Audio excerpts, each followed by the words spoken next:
হুয়াল্লাযী তিনি, আল্লাযী ওই সত্তা, যিনি, তিনি হচ্ছেন সেই সত্তা যিনি খালাকা সৃষ্টি করেছেন লাকুম তোমাদের জন্য, মা ফিল আরদ, মা মানে যা কিছু, ফিল আরদ রয়েছে পৃথিবীর বুকে, পৃথিবীতে যা কিছু রয়েছে, জামিআন তার সব। সুম্মা এরপর ইস্তাওয়া উপরে উঠেছেন, সামা আকাশ, ইস্তাওয়া একটা ভার্ব, এর মানে উপরে ওঠা। এর সাথে সাধারণত যেই অব্যয় আসে সেটা হচ্ছে আলা, ইস্তাওয়া আলা, কোনো কিছুর উপরে ওঠার অর্থ।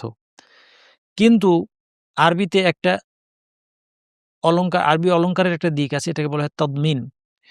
যদি যেই অব্যয়টা আসার কথা ছিল তার পরিবর্তে আরেকটা অব্যয় আসে, যেমন এখানে এসেছে ইলা, ইলা আসার কথা ছিল না, আসার কথা ছিল আলা, কিন্তু আসছে ইলা, তাতে বুঝতে হবে যে তাহলে এখানে এমন একটা ভার্ব এর মধ্যে ইনক্লুডেড আছে। এই ইনক্লুশনের অর্থ হচ্ছে তদমিনের অর্থ। তদমিন মানে ইনক্লুশন।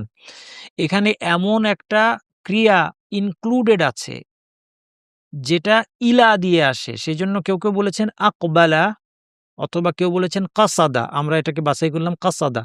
কাসাদার সাথে ইলা আসে। কাসাদা ইলা মানে কোনো কিছুর উদ্দেশ্য করা। তাহলে অর্থটা দাঁড়াবে সম্মিলিতভাবে, তাহলে ২ টা ক্রিয়া এখানে আছে। দেখে মনে হচ্ছে একটা ক্রিয়া, কিন্তু আছে ২ টা ক্রিয়া। দ্বিতীয় ক্রিয়াটা কি দিয়ে বুঝলাম?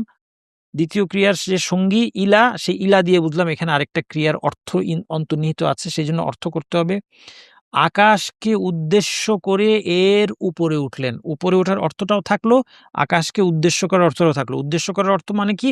মানে আকাশ গঠনের উদ্দেশ্যে আকাশের উপর উঠলেন।